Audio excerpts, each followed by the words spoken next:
அன்பு சொந்தங்களுக்கு வணக்கம், வாழ்க. இப்போ சமீபத்தில் நடந்த மதுரையில் நடந்த முருக பக்தர்கள் மாநாடு. அந்த மாநாட்டில் முருகனுடைய தீவிரமான பக்தன், சொல்லப்போனால் முருகர் எனக்கு அண்ணன் அப்படின்னு நான் நினைக்கிறேன். ஏன்னு சொன்னால் நம்மளோட இந்து மதம் என்ன சொல்லுது? தாயாக, தந்தையாக, சகோதரனாக, பிள்ளையாக, இப்படி ஒரு குடும்பத்தினுடைய அங்கமாக கடவுளை பார்த்து தாலாட்டி வளர்த்து பிள்ளைத்தமிழ் பாடுதா இல்லையா? அப்படி இருக்கக்கூடிய ஒரு சமூகம். அந்த வகையிலே அந்த முருகனுடைய மாநாட்டிற்காக இந்த தேசம் ஒரு தெய்வீகமான தேசமாக இருக்கணும். எல்லா மதங்களும் அவரவர் வழிபாட்டு முறைகளிலே அவரவர் வழிபட வேண்டும். அடுத்தவரினுடைய வழிபாட்டு முறைகளிலே தலையிடாமல் எல்லோரும் அண்ணன், தம்பி, மாமன், மச்சான்களா அமைதியான முறையில் இந்த தேசம் இருக்கணும் அப்படின்ற ஒரு எண்ணம் கொண்டவனாக அந்த மாநாட்டில் கலந்துக்கிட்டோம். இது எனக்கு புதிய அனுபவத்தை கொடுத்த ஒரு மாநாடு. ஏன்னா 1985 10வது வகுப்பு படிக்கின்ற காலத்தில் பள்ளிக்கூடத்தில் பைய தூக்கி போட்டுட்டு அன்றைக்கு தூத்துக்குடியில் ஈழத்தமிழர்களுக்கு ஆதரவாக நடந்த மாநாட்டிலே தலைவர் கலைஞர் அவர்கள், பேராசிரியர் அவர்கள் முன்னே நடத்திய அந்த மாநாட்டிலே முதலாக படிக்கின்ற பொழுதே கலந்து கொண்டவன். எந்த வண்டி எதுன்னே தெரியாது. ஸ்கூல் 4 மணிக்கு விடுறாங்க, 4:30க்கு பைய ஸ்கூல்லையே போட்டாச்சு. போகிற வண்டியில் அப்போல்லாம் லாரி, மொட்டை லாரிக்கு தானே இப்போ தானே வேனு, லாரி வேனு, மொட்டை வேனு தான், ஷீட் வேனு கிடையாதுல்ல. அப்படி தூத்துக்குடிக்கு போகிற ஏதோ ஒரு வண்டி, ஏன்னா கட்சிக்கொடி கட்டி போகிற வண்டி, எந்த வண்டினாலும் அங்கே தானே போகுது. ஏறியாச்சு. என்ன ஏதுன்னே தெரியாது, சாப்பாடு கிடையாது, ஒன்றும் கிடையாது. போய் தூத்துக்குடியில் அந்த மாநாட்டில் கலந்துக்கிட்டோம். அங்கே ஒருத்தர் நம்ம ஊர் சேர்ந்த ஒரு மாமா, லாரியில் கிளீனராக ஓடினவர், அவர் பார்த்துட்டார். என்னடா அப்படின்ட்டு சாப்பாடு அவர் யார்கிட்டையோ ஒரு 2 புளியோதரை பொண்ணு வாங்கி கொடுத்தார். ஜெயலலிதா செட்டில் வச்சு சாப்பிட்டுட்டு அடுத்து திரும்பி வர்ற ஏதோ ஒரு வண்டி, இங்கிட்டு வர்ற வண்டி, புதூர் பக்கம் வர்ற வண்டி, அந்த வண்டியில் ஏறி வந்த அனுபவம். ஏன்னா அந்த காலத்திலேயும் தீவிர அரசியல், அது மட்டுமில்லை மாநாடுகளில், அதுபோல் எத்தனையோ மாநாடுகள், பல கட்சியில் மாநாடுகளை பார்த்துருக்கிறோம். ஆனால் புது அனுபவம், முதல் அனுபவம் அப்படின்னு சொல்லணும். ஒரு மாநாடு நடக்குது. ஏன்னா நம்ம பார்த்த மாநாடுகள்லாம் எப்படி இருந்திருக்கும்? ஒரே சோபபானம், சுறாபானம் சொல்லக்கூடிய டாஸ்மார்க்கோட வாசம், முகம் சுளிக்கக்கூடிய நடைமுறைகள், மனிதர்கள் வேட்டியை தூக்கிக்கிட்டு, ஜட்டி தெரிய தூக்கிக்கிட்டு, அங்கே இருக்கக்கூடிய இரும்பு கம்பிகளில், டவர்களில், சுவர்களில் ஏறி நின்று கூச்சல் போடுறது. அங்கங்கே பாட்டில்கள், வாட்டர் கிளாஸு, இந்த மாதிரி நிறைய இருக்கும். துர்நாற்றம் அடிக்கக்கூடிய சாராய வாடைகள் தான் பெரும்பாலான மாநாடுகளிலே இருக்கும். மாநாடு முடிஞ்சிருச்சுன்னா என்னமோ அந்த மாநாட்டில் சுனாமி ஒரு அழிவு செஞ்சுட்டு போனது போல் ஆங்காங்கே பேனர்கள் கிழிஞ்சு கிடக்கும். வாழை குலைகள், நட்டின வாழை மரங்க, தென்னை மரம், அந்த குருத்தோலைன்னு என்னென்ன வச்சுருக்காங்களோ எல்லாமே டேமேஜ் ஆகி கிடக்கும். சேர்கள் அங்கங்கே உடஞ்சி கிடக்கும். ஏதோ ஒரு கலவர பூமி மாதிரி இருக்கும். மாநாடு நடந்த இடம் போல் இருக்காது. அப்படி மாநாடுகள்லாம் பார்த்த நாம் ஒரு முதல் முறையாக எந்த விதமான ஒரு சலசலப்பும் இல்லாத ஒரு மாநாடு, அவ்வளவு ஒரு அமைதியாக, ஏதோ ஒன்றுக்கு கட்டுப்பட்டவர்கள் போல, அந்த இறைக்கு கட்டுப்பட்டவர்கள். பெண்கள் குடும்பத்தோட, குழந்தைகளோட கலந்து கொண்டார்கள். மற்ற மாநாடுகள்ல எல்லாம் பெண்களுக்கு நடக்கக்கூடிய நிலையை நம்ம பார்த்துருக்குறோம். பெண்கள் முகம் சுளிக்கக்கூடிய அளவுக்கு இருக்கும். ஆனால் அவங்களுக்கு உரிய அந்த தாய்மையை போற்றி அவங்களுக்கான மரியாதை கொடுத்து அவங்கள உட்கார வச்சு அவங்க அடுத்தவங்களை டிஸ்டர்ப் பண்ணாமல் அந்த மாநாட்டில் நடந்து கொண்ட விதம். மாநாடை ஃபுல்லாக சுற்றி பார்க்குறோம். எந்த விதமான ஒரு சலசலப்புகள் இல்லை, எங்கேயுமே சாராய வாடை இல்லை. எனக்கு ஒரு அதிசயம் என்னென்னா, யாராவது ஒருத்தன் இருப்பானா? நமக்கு அதான் வேலை. ஏன்னா நம்ம பார்த்த மாநாடுகள் அப்படி தானே. சுற்றி பார்க்குறோம், எங்கேயும் கிடையாது. அவ்வளோ ஒரு ஒழுக்கமான, ஏதோ இது மாநாட்டுக்கு வந்தவங்க போல இல்லை, ஒரு கோவிலுக்கு வந்தவர்கள் போல, பக்தர்கள் போல. விரதம் இருந்து நாம் வந்து திருச்செந்தூருக்கு விரதம் இருந்து கோவிலுக்கு போனால் எப்படி இருப்போம், அது போன்ற ஒரு ஒழுக்கம். அந்த மாநாட்டில் நடந்த நிகழ்வுகள், முருகபக்த மாநாடுன்னா அந்த ஒன்லி முருகனுடைய பெருமைகளை பேசக்கூடிய விதத்தில் தான் அனைவர் பேச்சிலும் முருகனை தொட்டார்கள். அது அண்ணாமலையாராக இருக்கட்டும், நயினார் நாகேந்திரன் அவர்களாக இருக்கட்டும், அங்கே பேசிய அத்துணை பேரும் முருகனுடைய ஏதோ ஒரு செய்தியைத்தான் சொன்னார்கள். திருப்புகழை, கந்தசஷ்டி கவசத்தை, மருதமலை மாமணியே பாடலை பாடிய விதமாக இருக்கட்டும், ரிஷிகள், ஞானிகள், நிறைய மடாதிபதிகள் அவங்க ஒரு பக்கம் இருந்தாங்க. ஒரு வித்தியாசமான ஒரு மாநாடு. அதனுடைய முருகனுடைய பெருமையை போற்றுகின்ற விதமாக பாடல்கள், ஆடல்கள், மாநாட டப்பாங்குத்து நிகழ்ச்சியை நம்ம பார்த்துருக்குறோம். இது வந்து அவ்வளோ ஒரு தெய்வீகமான ஒரு நிகழ்ச்சி. எல்லா நிகழ்ச்சி முடிஞ்சதுக்கப்புறம் அந்த முண்டி அடிச்சுட்டு போனது, இப்போ எத்தனை மாநாடுகள் எத்தனை பேர் மிதிவெட்டு இதானதெல்லாம் பார்த்துருக்குறோம். இங்கே அமைதியாக அப்படியே போன விதம், மாநாட்டுக்கு உள்ளே வந்தவங்களாக இருக்கட்டும், வெளியே போனவங்களாக இருக்கட்டும், அப்படியேவும் ஒருத்தருக்கு ஒருத்தர் தள்ளாமல் முள்ளாமல். ஏன்னா ஏறக்குறைய நம்ம கணக்குப்படி ஒரு 6 லட்சம் 7 லட்சம் பேர் இருப்பாங்க. ஏன்னா அந்த அளவுக்கு, ஏன்னா நம்ம பல மாநாடுக்கு போயிருக்கிறோம்ல, சின்ன பிள்ளையிலேருந்து அரசியல் பல கட்சி மாநாடுகளுக்கு போயிருக்கோமா, பார்த்துருக்கோம்ல, கூட்டத்தை பார்த்துருக்குமே. ஏன்னா அந்த அளவிற்கு எங்கள் வண்டி வர்றதுக்கு மதுரையில் மாநாட்டுத்திடல்லேருந்து மதுரை அவுட்ரு வர்றதுக்கு எங்களுக்கே 2 மணி நேரம் ஆகிருக்குது அப்படின்னா, இப்போ மற்ற திசைகளை நோக்கி போகிறவங்களுக்கெல்லாம் எவ்வளோ இருந்திருக்கும், எப்படி இருந்திருக்கும். அப்போ அவ்வளோ வாகனங்களே ஒரு சைடில் மட்டும் கடக்க வேண்டியது இருந்துச்சுன்னா மொத்தம் எவ்வளோ வாகனம் இருக்கும். அப்போ இவ்வளவு கூட்டமும் அவ்வளவு ஒழுக்கமாக நடந்திருக்குது அப்படின்னா, உண்மையிலேயே இந்த சங்கின்றாங்கல்ல, அந்த சங்கம் ஆர்எஸ்எஸ் அதனுடைய வளர்ப்பு அப்படின்றத இந்த கூட்டத்தில் தாங்க பார்க்க முடிஞ்சு. எவ்வளவு ஒரு ஒழுக்கமானவர்களை இந்த தேசத்திற்காக அந்த இயக்கம் உருவாக்கி தந்திருக்கிறது.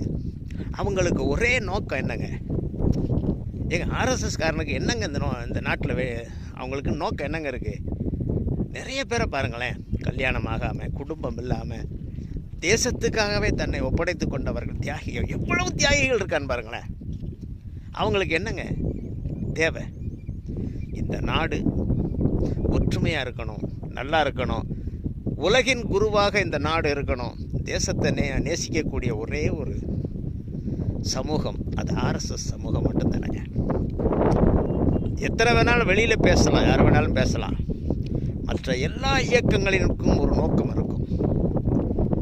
எல்லா மத இயக்கங்களுக்கும் ஒரு நோக்கம் இருக்கும். தனது மதத்தை பரப்ப வேண்டும், தனது மதத்தினுடைய கொள்கைகளை எல்லோரும் பின்பற்ற வேண்டும். அப்படின்னா தான் அவன் நம்மாள், இல்லைன்னா அவன் நமக்கு எதிரி அப்படின்னு நினச்சிக்கிட்டு இருக்கிற இந்த தேசத்தில் எல்லா மதங்களையும் பார்க்குறோம்ல. ஆனால் இந்து மதத்தில் இருக்கக்கூடிய இந்து மதத்தை பேணி போற்றி பாதுகாத்து கொண்டிருக்கின்ற ஒரு மதத்தினுடைய அமைப்பாக இருக்கக்கூடிய அந்த ஆர்எஸ்எஸ்ஸாக இருக்கட்டும், இந்து முன்னணியாக இருக்கட்டும், விஹெச்பியாக இருக்கட்டும், அந்த விஸ்வ இந்து பரிஷத்து, இந்த மாதிரி இந்து மத அமைப்புகளாக இருக்கட்டும், எங்கேயாவது இந்து மத கொள்கைகளை திணிக்கிறாங்களா அப்படின்னா இல்லை. ஆனால் அந்த கொள்கைகளை பாதுகாக்கிறாங்க. இந்த நாட்டினுடைய வேர், ஆணிவேர், அச்சாணி அது இந்து மதம் தானேங்க, அந்த கலாச்சாரம் தானேங்க. அந்த கலாச்சாரம் என்ன சொல்லுதுங்க? வேற்றுமையில் ஒற்றுமை கான், வந்தாரை வாழவை, எல்லோரும் நல்லா இருக்கணும். கல், மண், காற்று, மழை, நீர், மரம், செடி, கொடி, இந்த பூமியில் இருக்கக்கூடிய எல்லாமே இறைவனின் அம்சம் அப்படின்னு சொல்லுது. எல்லாமே கடவுள் அப்படின்னு சொல்லுது. அதனால் இவன் எல்லாருமே கடவுளின் அம்சமாக தானே பார்க்குறான். அதனால தான் எல்லோரும் நல்லா இருக்கணும்னு நினைக்கிறான். எங்கேயாவது போய் ஏதாவது ஒரு மத பிரச்சாரம் பண்ணான்னு இருக்கா?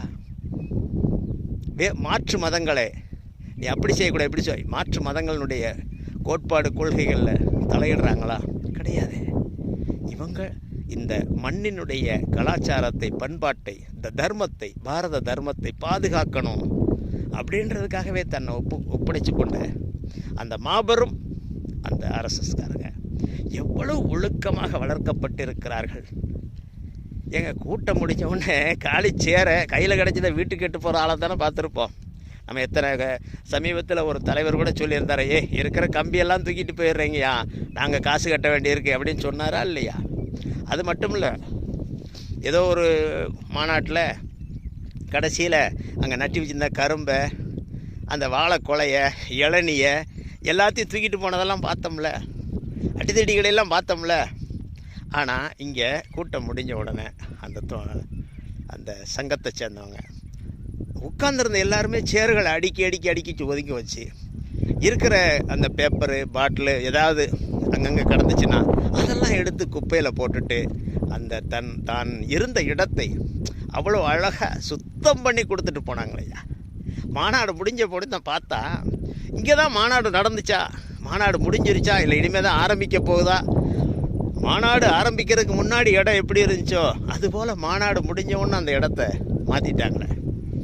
இல்லைன்னா இதுவே மற்ற இயக்கங்களினுடைய கட்சிகளினுடைய ஒரு மாநாடு நடந்திருந்ததுன்னா எவ்வளவு துர்நாற்றம் வீசக்கூடிய இடங்களாக அது மாறி இருக்கும். ஒரு பக்கம் சாராய பாட்டில்கள், இன்னொரு பக்கம் பிரியாணி பொட்டலங்கள், தண்ணியை சிந்தி சேரும் சகதியும் துர்நாற்றம் வீசக்கூடிய அந்த மாநாட்டை அடுத்தவங்க கிராஸ் பண்ணி போனாலே, பேருந்துலையோ காரில் எதில் போனாலுமே அந்த மாநாட்டு முடிஞ்ச உடனே அந்த இடமே ஒரு துர்நாற்றம் வீசுமா இல்லையா? ஆனால் இங்கே எப்படி இருந்தது? அவ்வளவு அருமையாக மாநாட்டை சுத்தம் பண்ணி, ஏன்னா அதை சுத்தம் செய்யக்கூடிய, நாம் போடக்கூடிய கழிவுகளை சுத்தம் செய்கிறவங்களும் அவங்களும் மனசுந்தாயா, அவங்களையும் மதிக்கணும்ல.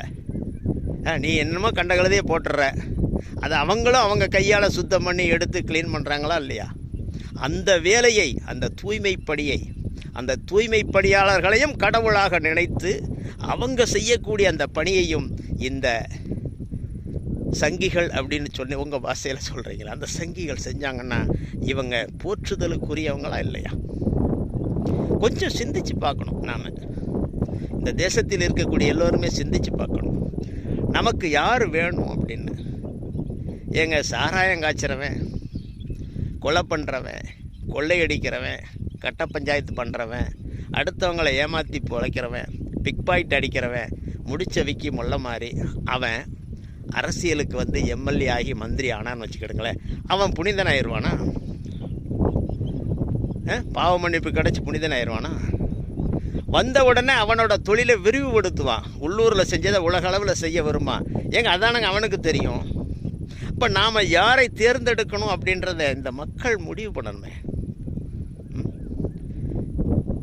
நமக்கு யார் தலைவனாக இருக்கணும்? ஒரு யோக்கியவானாக இருக்கணுங்க.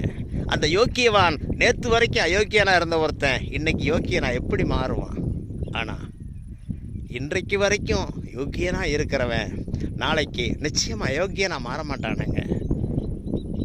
ஒவ்வொரு மனிதனையும் நேசிக்கக்கூடியவன், இந்த மண்ணை நேசிக்கக்கூடியவன், இந்த மக்களை நேசிக்கக்கூடியவன், கலாச்சாரம் பண்பாட்டை நேசிக்கக்கூடியவன், எல்லாரும் நல்லா இருக்கணும்னு நினைக்கிறவன், இந்த நாடு உலகத்துக்கே வல்லரசு ஆகணும் அப்படின்னு நினைக்கிறவன், இந்த நாட்டுக்கு, இந்த நாட்டில் உள்ள மக்களுக்கு துரோகம் நினைப்பானா?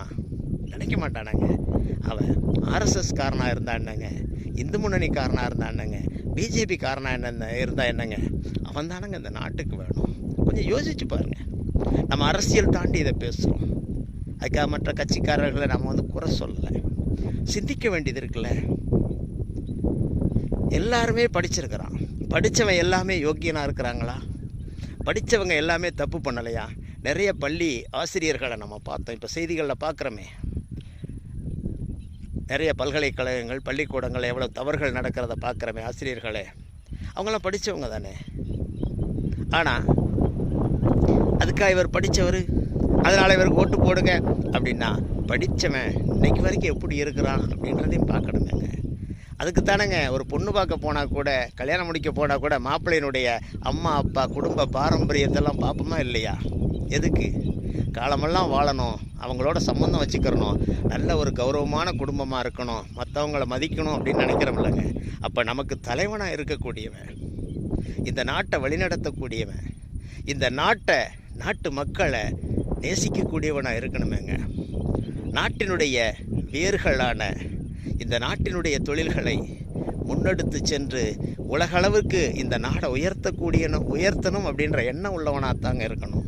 அவனால் தானங்க உயர்த்த முடியும். ஆனால் அதை விட்டுட்டு யாரோ வர்றான், நம்ம ஜாதிக்காரன், நம்ம ஏதோ நம்ம ஐயா அம்மா அக்கா யாரோ அந்த கட்சியில் இருந்தாங்க, அந்த கட்சியில் தொடர்ந்து நாம் இருக்கிறது இப்படின்னு இருந்து ஒரு சின்னத்துக்கு நம்ம வாக்கப்பட்டது போல் அதுக்கே நம்ம ஓட்டு போட்டுக்கிட்டு இருந்தோம்னா நிச்சயமாக நாடு நல்லா இருக்குமா? நாட்டுக்கு என்னங்க வேணும்? தற்சார்பு பொருளாதாரம் வேணும். எனக்கு ரெண்டே விஷயம் தானுங்க. இலவசங்கள் நமக்கு வேணுமாங்க. கல்வியும் மருத்துவமும் இலவசமாக கிடைச்சிட்டா வேற எல்லாம் நமக்கு எதுக்குங்க? இப்போ தனியார் மருத்துவமனைகள் எவ்வளவு ஹைடெக்காக இருக்குது. அதுபோல் அரசு மருத்துவமனைகள் இருந்துச்சுன்னா, தனியார் பள்ளிக்கூடங்கள் எவ்வளவு நல்லா இருக்குது, எத்தனை மொழிகள் சொல்லி கொடுக்குறாங்க.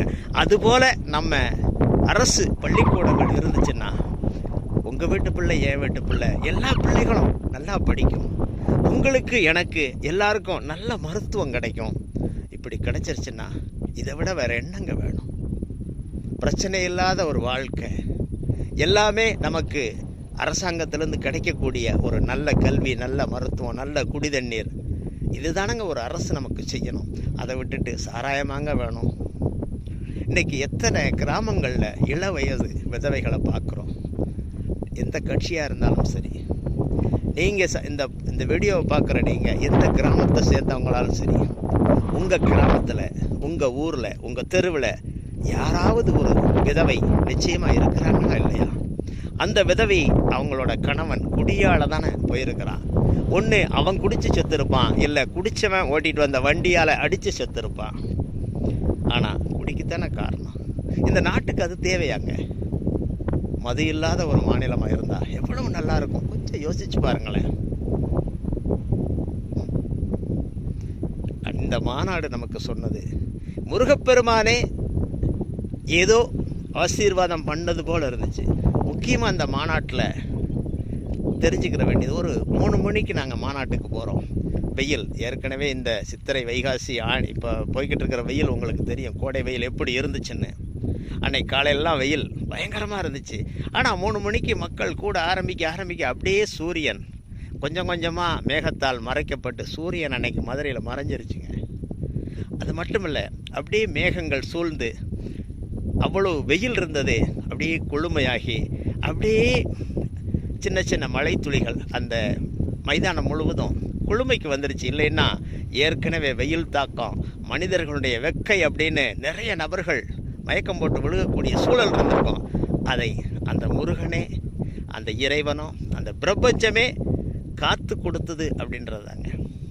டக்குன்னு சூரியனை மறைச்சி மேகத்தை உருவாக்கி குளிர்ச்சியை உருவாக்கி இந்த மாநாடு முடிகிற வரைக்கும் இதமாக ஒரு நிலை, எல்லோரது கவனமும் அந்த மாநாட்டினுடைய செய்திகளை கேட்கும் வண்ணம் அந்த இயற்கை ஏற்படுத்தி கொடுத்ததுன்னா இது கந்தனின் கருணை தானங்க. நிச்சயமாக இந்த தேசம் நல்லா இருக்கணும் அப்படின்றது கடவுளின் எண்ணமாக இருக்குது. அதனால் வந்திருந்த ஒவ்வொருவரும் அவ்வளவு ஒரு திருப்தியோடு போயிருக்கிறாங்க. ஆஹா, இனிமே இந்த தேசத்தில் கடவுளின் ஆட்சி நடக்கும் அப்படின்ற எண்ணத்தில் போயிருக்கிறாங்க.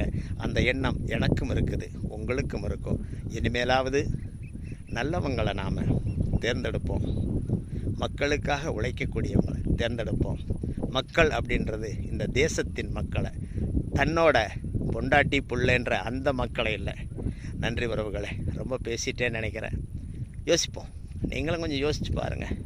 நல்லது நடக்கட்டும், நல்லவங்க ஆளட்டும், இந்த நாடு செழிக்கட்டும். வாழ்க.